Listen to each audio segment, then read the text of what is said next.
Welcome to the G3X Podcast, where it's all godgymgrind unfiltered. This is episode 20 of the podcast. I'm super excited to have a guest today, Sheridan. How are you today? Thank you so much for being here.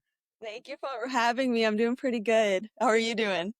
Doing great. No, super excited for this podcast. Truly, for the audience, Sheridan, we're both part of, as she's an athlete, I'm an ambassador for Applied Nutrition, which is a supplement company that obviously we both really love. And so we connected through there. I saw her profile through socials, her bodybuilding career, which we'll be talking about later on in this podcast. It really caught my attention. I'm like, hey, Sheridan, you want to be a guest on the G3X podcast? And she was like, heck yeah. And here we are.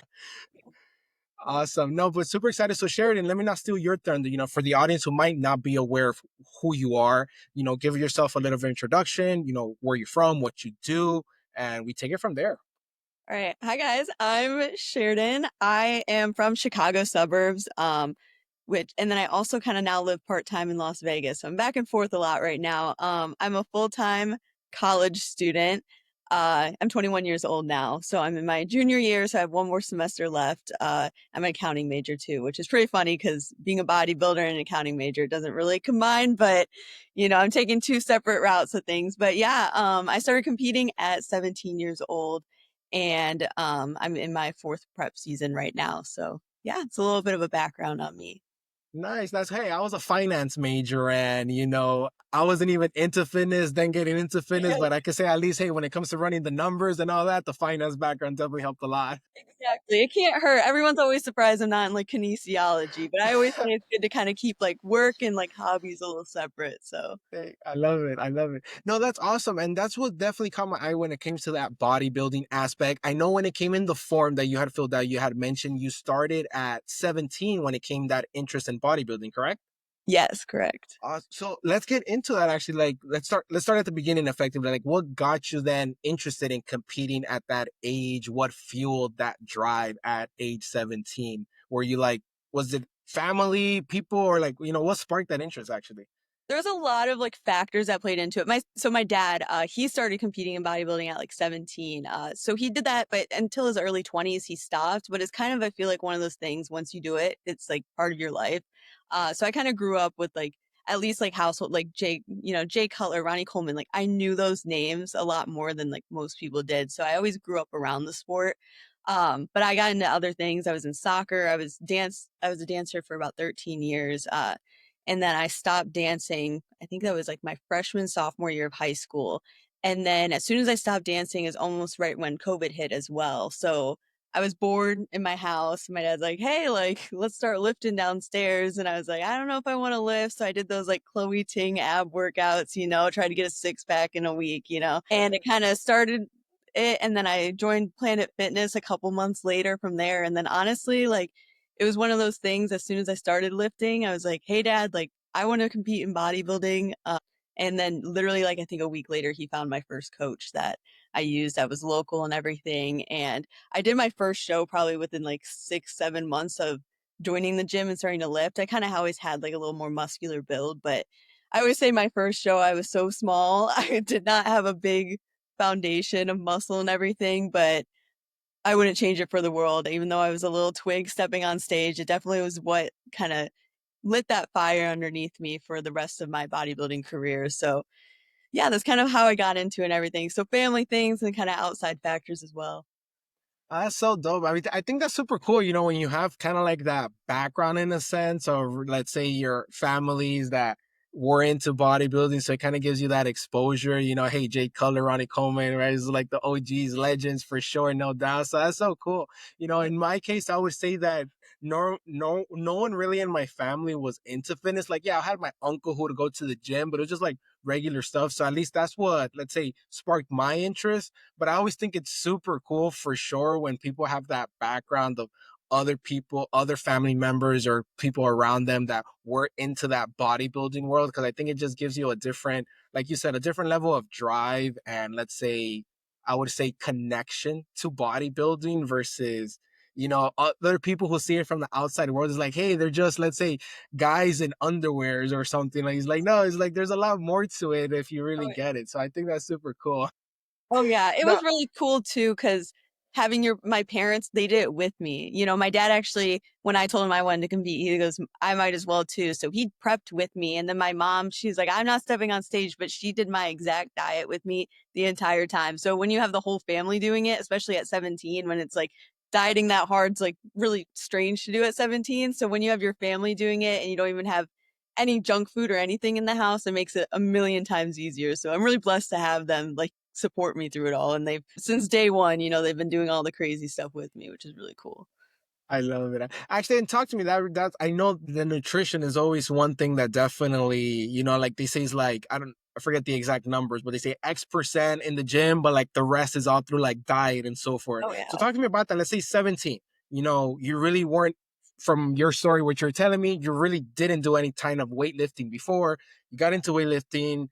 You're like, okay, let's do bodybuilding. Hey, dad, I want to do bodybuilding. Okay, he's like, okay, now we're training the nutrition aspect. Talk to me about nutrition, like compared to whatever you were eating before. My guess as a 17-year-old, again, I'm a guy, so maybe it was different, but like the typical ice cream, like not maybe Oh, all the time, but ice cream, junk food, grab a burger, chips, whatever, typical, where like we just eat whatever we wanted. So how was that mental, let's say in a sense, mental shift for your first prep? And let's say wherever you were hanging out with any of your other friends or whatever, how was that? Like, no, I'm not eating this, or just talk to me a little bit about that. yeah, it was, I honestly, I think because I started so young, I can't even comprehend how I ate before. Like if you told me to like write down what I couldn't tell you, you know. Oh, snap. But that was like honestly, again, I just That's so ate like a cool. teenager did, you know. I'd go to McDonald's with my friends and stuff. And yeah, so but as soon as I got my first diet, which was my first prep, I hit the ground running. I was really confused. You know, it's like, what do you mean I get 30 grams of protein? Like, how much is that? You know, so I was constantly Googling everything and trying to figure it out. But again, luckily I had my dad there to kind of guide me through it because he's like, this means this. You know, he's like showing me how to substitute different foods to try. So, I mean, I was pretty on plan that first prep, which I was shocked. I shocked myself with that, especially because it went from like I said, eating whatever, maybe one meal a day to 5 meals a day that are really, really strict. So it was a big change, but honestly, like I said, I don't know how I can live without eating like that now. So you get so used to it over time. Yeah, so it was a There you change, go. but honestly, and then like Awesome. going out, most of my friends are, I've always surrounded myself with good friends in my corner that understand what I'm doing. Even right now, like everyone in my life, they are like, hey, like, do you still want to come to dinner with us, even though you can't eat? Which I love still getting invites to things. You know, I That's awesome. make it work, or I'll just get a salad, or I'll just drink a Diet Coke. But I love being able to still be in social aspects with people. So once I like explained to people at 17 what I was doing, even to now, like everyone's always so understanding when they understand why you're doing it and that the purpose behind it all. That's beautiful. Yeah, and I think that's a cool thing. I like how you said that, you still love getting invites like that because, of course, there's always both sides to the story, the extremes in a sense, where it's like they like people isolate themselves like, no, I'm just eating this, I'm not going now. But I guess you could say, especially at a young age, 17, that you could still, let's say, have fun, enjoy life, but you're still disciplined to your craft and everything. So I think that's cool that you mentioned that, because I feel like some people sometimes might take it to a little bit to the extreme. Like, nothing wrong if they take it to the Yeah. extreme, like to each their own, but at the same time, that's not the norm, I guess you could say, right? Yeah, I'd say a lot of people try to find that balance. Obviously, when you get like 4 weeks out from a show, you usually feel pretty miserable. You don't want to, but I've been a person that I was like, if I'm going to do this, I have to still be a teenager or be in my early 20s and enjoy it. And like, I remember my senior year, that was, I think, my second prep at that point. I went to my senior prom. I packed all my food. I confirmed it with like the school so I can like bring my food in. And I had just as much fun. Actually, I tell people that food sucked so much that night that I won because I actually liked my meal and everyone else had to eat the shitty prom food. So, you know, it was kind of cool. But yeah, I've always just made sure like even in college, I still go out with my friends on the weekends and I still find that social aspect. Like, yeah, I'm not gonna drink like everyone else does, but I'm okay with that. And I just want to be around my friends and hang out with them and still have those like college memories. I love it, love it, love it. Let me ask you the following now. Here, I know you mentioned when it came to your bodybuilding aspect, you won twice at the right here in front of me, saying twice the NPCT national champion. What was the biggest mindset shift that you had to make? Let's say when you were prepping and like achieving, okay, you won it the first time, then let's say you competed again that second time. Oh, how was that mental aspect and that whole preparation for you winning it for the first time and then going at it again, etc.? Talk to me about that. Yeah, the first time I was excited, because it was teen. So like my first show I did, even at 17, there's no teen class for women.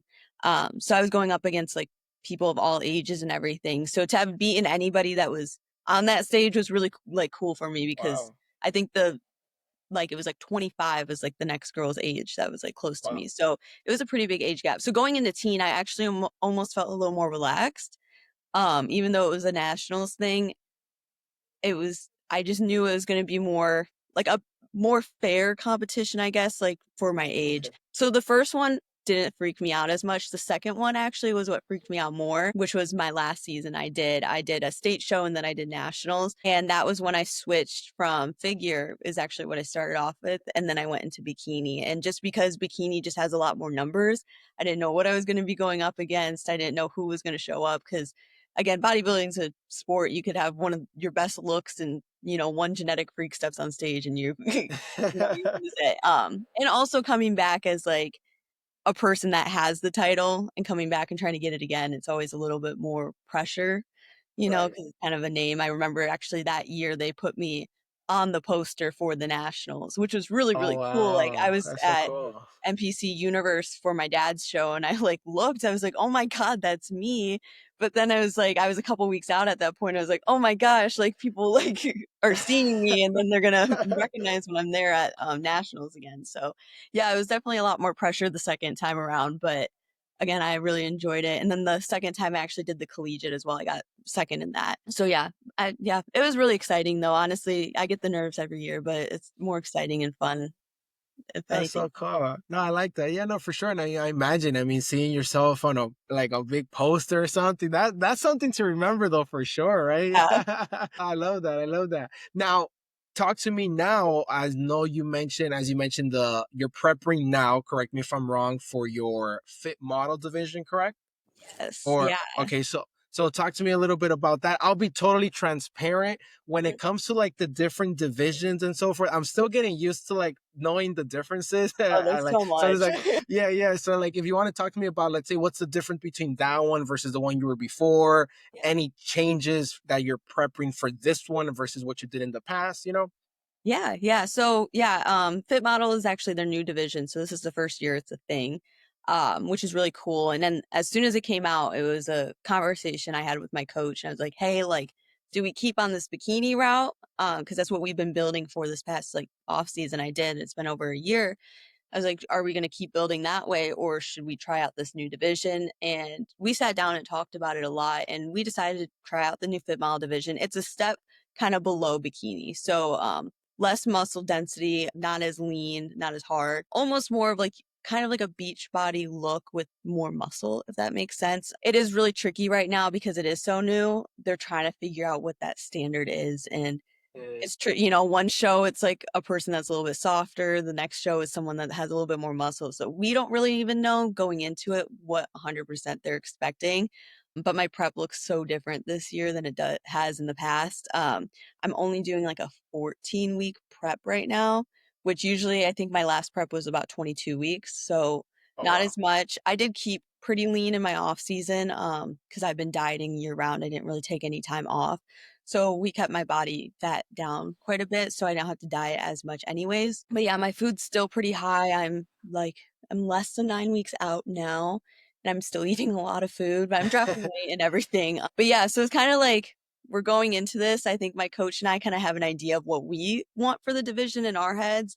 And we're going to bring it to stage and just kind of see if that's what the judges like or not. So again, and it's Okay, one that's thing, like, exciting. if they say I'm too big for it, I mean, that's the worst thing that could happen is they tell me I have too much muscle mass, and then I just go to bikini. So, honestly, there's no downside of trying it, and yeah, so I'm excited for it. It'll be pretty cool, to kinda play That's around with cool. it. I know my coach is excited about it too. No, definitely. I imagine it's like you said, if it's something new, so it's like in a sense, kind of figuring it out as you go, I guess you could say, and see Yeah. how it.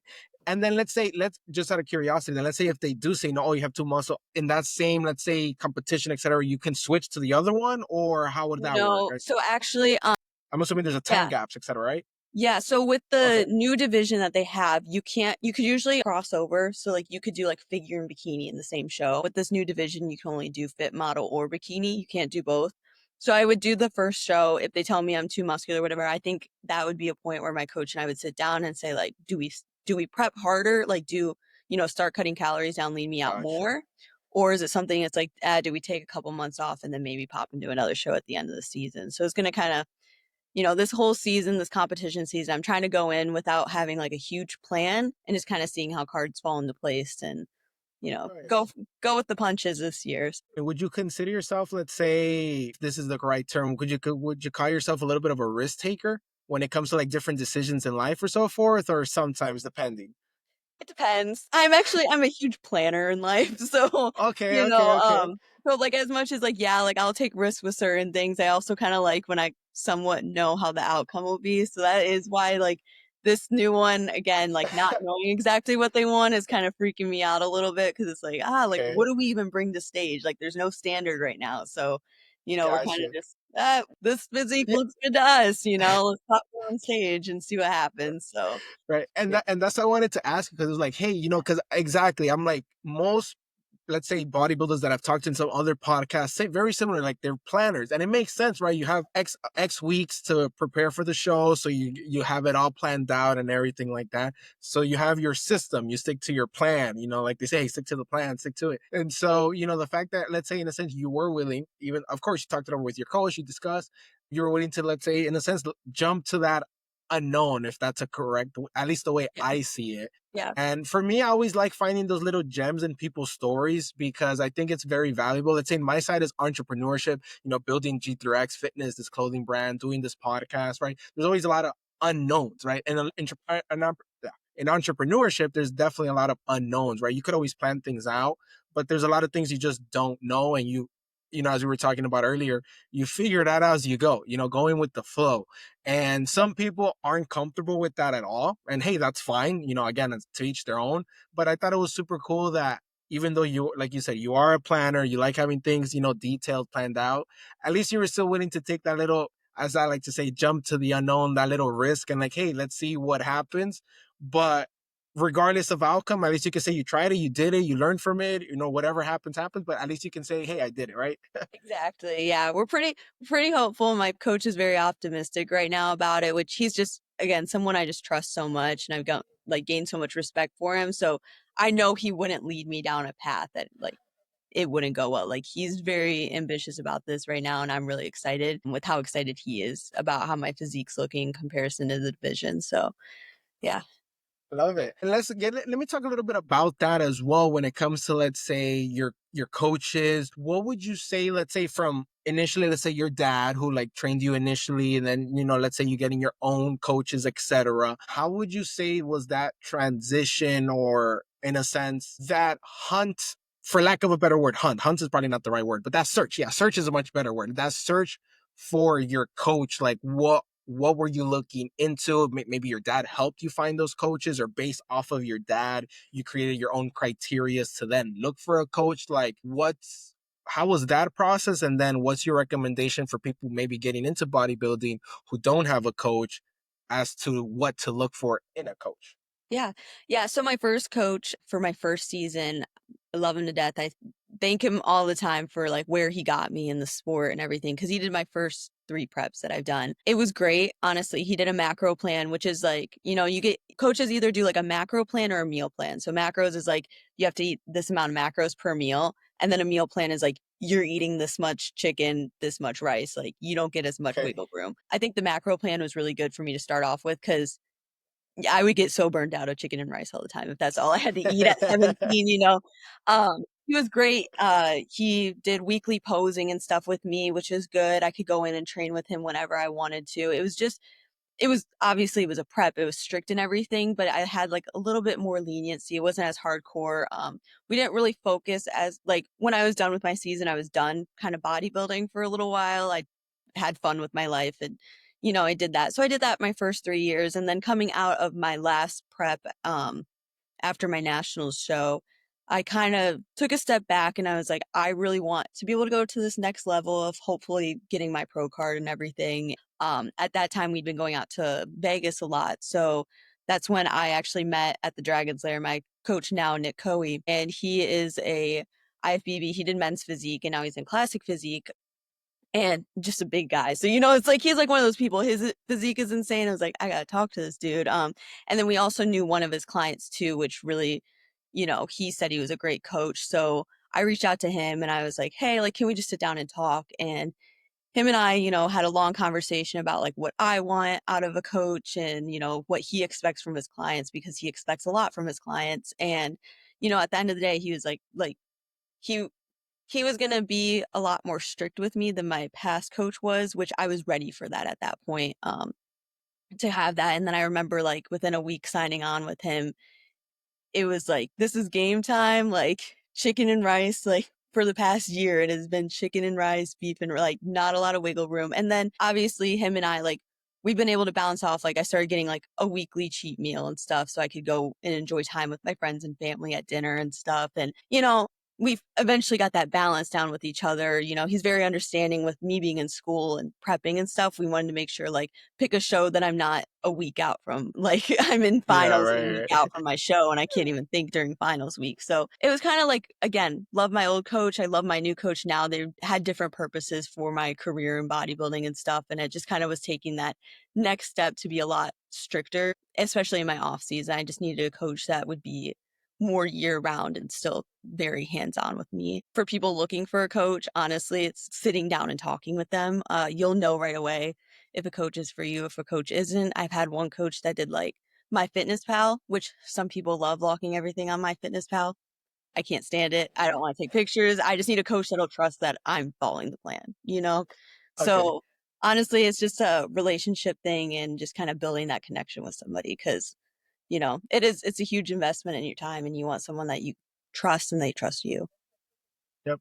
I like how you said that, definitely. And I think, and it builds off of what I've had other guests in the podcast also talk about when it comes to like trainer, coaches, that relationship, either for bodybuilding, like, getting your own coach to bodybuild, or if like they themselves are like some CPT, certified personal trainer where they're training other clients, et cetera, either, but like how it really has always boiled down to that, like having that connection, like one, the coach's side of things, like, hey, do they really care for their clients, right? I've had some people sometimes mention on the podcast, hey, let's say like in a gym, you're working out at the gym and you see like your trainer is like distracted, like doing other things, not really focusing on your clients. And hey, maybe there's a little bit of a red flag there, or if they're not Mhm. really applying themselves their own training as to what they're telling you, right? And it really does also always has come down to just having that connection of like, hey, does this person work for me? Are you guys able to, in a sense, understand each other, communicate well, right? And I think that's cool how you mentioned like, hey,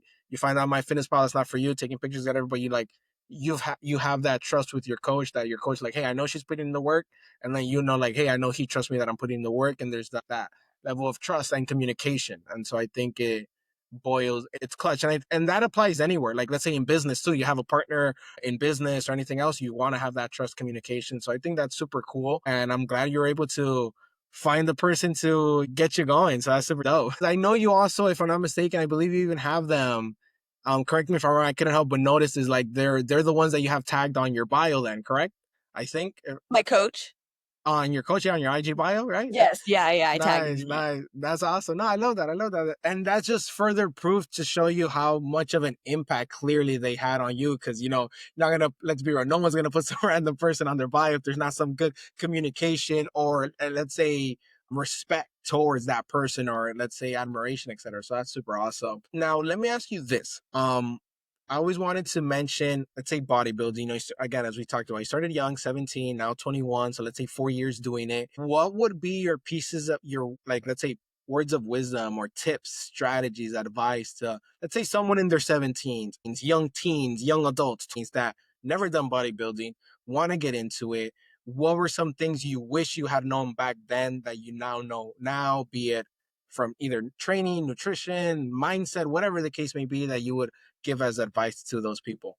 Yeah. There's a couple things. First one is having that good relationship with food. Obviously, like I mean, again, I ate like a teenager and then I went into this. And anytime you're coming out of a prep season, it's hard. It's hard if you have a good relationship with food. It's really hard if you don't. And a lot of people struggle with that post show. And especially being so young, it can develop really bad habits. So it's kind of something like, if I like thought of that more, I still would have done it because I do have that good relationship with food. But like sitting back, anybody that is younger, even the age I'm at now, like being able to be okay with putting weight on after a season because it's hard. You're not gonna, can't be stage lean all year round, which is really hard to comprehend sometimes. So that's the biggest one, is just you want to avoid having that unhealthy relationship with food because that'll affect your life forever. Second thing, the social aspect. Being in your teens and 20s is, you only get that time for so long. Being able to balance it versus, again, like locking yourself away and everything. Like my freshman year of college I did a prep during that season, and I told myself if it started getting to a point where I was in college and I kept saying no to everything because I had to go to the gym or I had to get my cardio done or I couldn't eat, I was like, I'm not prepping. And that was hard because I really wanted to do a show, but I have to enjoy this. I only get 4 years in college, and that's like a once in a lifetime thing. And the stage will always be there. So again, if it started getting in the way, luckily it didn't. I was able to find that balance. So I'd say those are like the two like most important things. And then the second one is just, you don't have, or the third one, you don't have to rush to stage. I was 17. Like I said, I was so tiny and everything, like looking back, but that's what lit my fire. So I wouldn't completely discourage someone that's like, I really want to step on stage now. Like I wouldn't discourage that because that's what I did. But if it's something that you're willing to wait to step on stage, I would encourage that also, just because the longer in your off season is the better. And you want to go in looking your best for your first show versus like getting absolutely crushed if you're placing like last in your class just because you didn't give yourself enough time to grow in this off season. So yeah, I mean, like that, like I said, that's kind of a personal thing, if you really, really need to step on stage to kind of see if that's what you want to do, or if you're like, hey, like I'm cool with just taking a couple years lifting and eventually I'll get to that point. So being able to kind of make that decision. But yeah, taking that time to grow and put on the size and muscle and doing a proper off season has been huge. So Nice, nice. Well, love the tips. Love the tips. I think it's super, super useful. Yeah, and I would think from same thing from past like podcast guests that I've had and them talking about their own bodybuilding journey. One of the things I do recall how they mentioned like, hey, don't rush it, like because exactly like you said, the stage will be there, except as you have other things to take care of. And hey, that's fine. There's always the next time. And it's not that you're putting it off, but there's certain priorities in life that life is life, right? So like sometimes things throw you off where you like, hey, okay, you wanted to do this, but then you have to prioritize on something else. But then eventually you get back to it. So I love how you mentioned that aspect of no rush. And I think especially as younger people, myself, I'm 26, you're 21, are let's say early 20s, late 20s, etc. But there's still that, let's say, pressure in your 20s of like rushing it, of when I say rushing, of rushing achievement or goals or success. And it's like, hey, everything takes time to build, right? Of course, you see something on social media that these people like X 18-year-old made X thousands on whatever, but like those are so rare versus like more of the norm. Like look at all these big Mr. Beast himself. I was actually watching a podcast, listening to the podcast he did with the guy from the daily life of a founder, something like that. I forgot the exact name of the podcast, but talking about Mr. Beast, how I mean, he started posting videos at 11. He's 26 now, but I mean, 15 years, so it's like it's not overnight success. Where I know a lot of social media, if you're scrolling a lot on TikTok or Instagram, or just it makes it seem as if everything is like overnight. And hey, take your time, live life, grind, but it takes time at the same time. Have that patience, I would say, right? yeah, exactly. And you had it's such a sport. You have to line it up with when it's right. Like I know I'm starting to approach graduating college and stuff, but I know post grad, like there's going to be a chunk of time I probably can't compete because I have to focus on my career and building that up and everything before, right now it's still just a hobby, and people have to remember that too. Like it's a hobby. Like you cannot let your relationship slack. You can't let your career start slacking just because you want to step on a bodybuilding stage. Like those things have to be prioritized before you can throw that third factor of competing in. But do you maybe see yourself in the future like full-time pro bodybuilder, or what would be your like goals in that? I see a little slight shake. I mean, like, honestly, that's the goal. Again, with the Nice. spit model thing, it's what we're hoping for this year is that pro level. Again, we just don't know going into it. And I try to be very positive. Like, this can happen to me. Like, it's a matter of when it's going to happen. But like, also, like, it might not happen this year. I don't know if I would ever get into like the coaching training aspect of it because I love competing so much and everything, but I think I would get so burnt out if I was training clients and then trying to do it for myself too. Like I'm a person, I like to have my career very separate from what I like really love to do. That's kind of just where I stand. I've worked at gyms and stuff before, and sometimes by the end of my shift, it's like the last thing I want to do is be here another 2 hours and get my lift done, you know? I've heard that so many times from people because I know people who work in gyms and like, yo, I worked at a gym, but I didn't even hit the gym because I didn't want to be there. Exactly. Yes. Yeah. So I don't know, like in a year or two, I'm still young, it could change and I get this passion for coaching, so I never say never. But right now it's just kind of not the path. Like honestly, like if I did get like a good following on social media and stuff like that, eventually I would really try to pursue that for a bit, but it's kind of all just how the cards are going to play out. So Nice. There you go. Lovely. Beautiful. Now, let me also, as one thing I've been excited to talk about when in this podcast is like ultimately the way we met, which is of course through Applied Nutrition there. I'm so used to like their old name before the whole rebranding. So I sometimes still call it Abe, which is all black everything, which is like their subline in a sense, if you want to call it that, but their official name being Applied Nutrition. So talk to me about that. Like how did, you're an athlete of Abe, which is super dope, super awesome. And so how did you first learn about, let's say, applied nutrition, and then how did that relationship come about? And talk to me a little bit about that because I mean, Abe is fire. yeah, it's really good, honestly. Yeah, so their new athlete manager, I don't know if that's his specific title, pretty much the person that hires all the athletes and stuff. We've worked together for the past 3 years.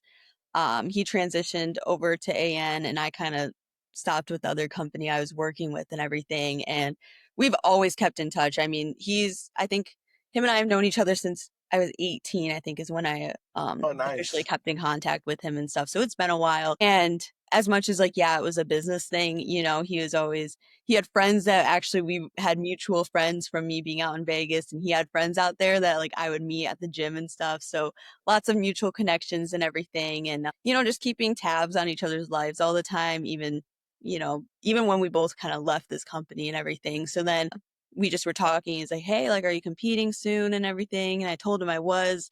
And he started telling me about AN subs and everything. And he was like, hey, like, let me send you some stuff. And I was like, all right, No, especially because since my last season, I kind of took a little social media break just because I was like, again, I just wanted to live life for the past year. sure. And then I was like, with prep kind of starting back up, I was like, I'm going to start posting more and everything. So he's like, let me send you some stuff. He kind of threw the bait out, and I was like, okay, this stuff's really, really good. Right. I tried that hydration and it was like, I'm like, this is really good stuff. So him and I had a long conversation, and eventually I was like, yeah, I'll come on as an athlete and everything. I really love, again, their products are really good. I'm not just saying that because I am an athlete, but I also love kind of working with a smaller company, being able to be one of the people that help grow it, which is really cool. Facts. It's really cool just to see how quickly they're growing too. A lot more people Hmm. are, starting to know the name now. We have some really big names. Aaron Banks just signed with them. We have Patty the Batty, Guy Cicerino, Sergio.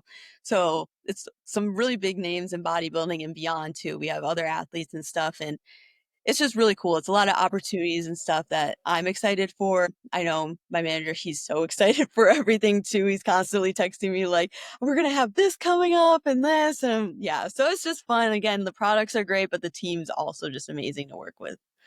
I love that. No, and I think that's the most important aspect. I agree 100%. Aside from the products, of course, but like the team behind it and like, again, community, I think like with brands, supplement brands, clothing brands, etc. The reason a lot of people identify with them, let's say like, Gymshark or Alpha, talking about, let's say, clothing brands, Young LA, aside from the products, right? People love the merch, the styles, but it's also like what they represent, what they stand for, the community around it. Earlier in February of this year, Gymshark had their event here in in Miami, Lift Miami. And, I went last year, I went this year. And it's just, aside from the merch, right? Because of course they have their store, they're selling merch, but it's just the whole community of all these power lifters, all these bodybuilders, all these people in calisthenics, just like, all there, getting a workout in, talking over a bunch of content creators as well, just all communicate, just like that whole community, that whole vibe. And I think that's beyond just the product or the merch, is that community behind it, that connection of people. And I think that's a beautiful thing. Now, talk to me then, what are some of your favorite current like supplements that you're using? For me, the way, just to give a little backstory myself, I actually found out Abe through it was actually a fitness influencer. He's no longer with Abe anymore, but he was with them. He would be posting them a lot. And I was like, you know what? Let me try it out, So I used his code. I ordered some protein, some like proteins. And then, back then, which I think they still do, like they include you like those little free pre-workout samples, right? That include like those like 5 little packets, etc. So then that came, and back then, honestly, I was never really that into pre-workout. It was just like proteins for me, and that's it. I was never like into like pre-workout. So I tried them. I was like, holy crap, this is actually like one, their proteins flavors. I like their protein flavors, like airplane cookie. And then that was like my first one that I tried, like airplane cookie, which I liked a lot. And then ice cream sandwich, right? So those two were super fire. Brownie batter, which is classic. But then, okay, having tried those, I got my sister involved. She started ordering some of her other flavors, where we ended up trying all the protein flavors. But I really like their pre-workout and their flavors, where it just has a very smooth, for me, it's like a smooth taste. It hits good, doesn't crash you after, and it keeps you really like, as I like to say, like zooming during the whole workout, where you're like just feeling good, you feel energized, and you feel like that pump in the sense as you're lifting. But what are some of them, some flavors or supplements of AN? Talk to me about that. Yeah. Right now, current obsession is the energy drink. I'm such an energy drink girl. Like everyone that knows me, I want to say, Do you I would have prefer the powder or the cans? cans. Yes. Nice. Yeah. They're canned ones. Really good. My new obsession, their new flavors, the Tang Yeah, one. yeah. We got Yep, it yep, all yep, to try. So good. Like honestly, I messaged the manager. I was like, yep. dude, we need to make this without caffeine in it because I could drink this all day long right now. And then it's one of those things too. I haven't eaten like real like anything but chicken and rice, so I'm having all my friends try it. I'm like, this is really good, right? Like it's not just me, and everyone's like, that's so good. But yeah, Nice. even the Batty Berry one, really good. And I have the Blue Lagoon one also, and I've just been living off of those. The hydration, I think it's the strawberry pineapple one. I have.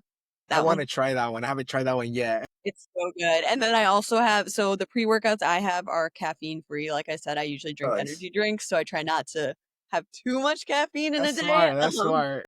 So I do the stim free ones, which they have the strawberry pineapple flavor in that. And I used it for the first time yesterday actually, and I had a really good pump with it and everything. And it's just nice because I usually lift later, so I wasn't like super jittery or anything after. But yeah, Nice. anything with all their flavors are good, but all their stuff with the like Chiquita brand, really, Oh my really good. It God. all tastes really fresh Yes. and stuff. Fortunately, I can't really have a protein powder and stuff right now, but Uh, yeah, but my friend got one, and she said it's incredible. So and one day when I'm off prep, I'm gonna try it out. Yeah, for sure. No, yeah. For me, I'm not a peanut butter fan, so I haven't tried like the banana peanut butter one because I'm not a, but Yeah. the banana chocolate, I was like, I mean, that's the one I'm almost out of it. And then I have airplane cookie next. So I was like, I'm already, but it's like the Chiquita collab was actually super fire. I was actually like the first time trying it, I'm like, all right, let's see, and I was shocked. I'm like, oh crap, this actually tastes, it has like I'm not a chocolate person, which is funny because I literally said, "Oh, but I like ice cream sandwich and I Yeah. like brownie batter," which surprisingly, yes, I do. But I'm not a chocolate person. Like you won't really ever catch me like at a restaurant ordering dessert and like, yo, give me this chocolate sundae or give me this chocolate ice cream or give me this chocolate cake. Like or buy a random chocolate bar at Walmart or like, you won't ever catch me that, but I could tolerate a little bit the flavor of chocolate. And it just so happens when it comes to these protein flavors, I'm like, you know what? Because you mix it with milk and it's like, it actually tastes good.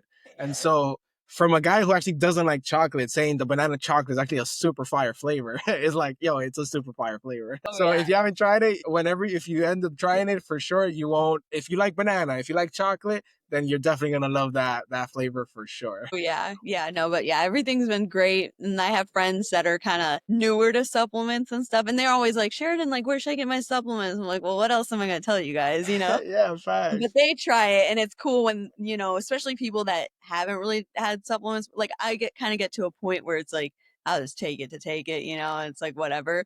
But when, you know, people that aren't used to like stuff and they're like, this is really good, I drink it all the time. I'm like, okay, so it is like really, really good, which is good to hear, you know, just even random college kids love it. So Facts, no, 100%. And for me, I also like, I don't know if you ever tried them, the shots, the little Abe shots ones. I don't know if you ever tried those. They're no, I like, haven't tried it yet. they have three flavors. I would, if you like something small but like still strong, it's like 350 Okay. caffeine, right? So they're pretty like, they're actually slightly more than like actually no, they're the same as I'm sorry, I take it back. Three, if I'm not mistaken, it's 300, right? The scoops, Okay. like the powder pre-workout, Yeah. is 350. So then the little shots are 300.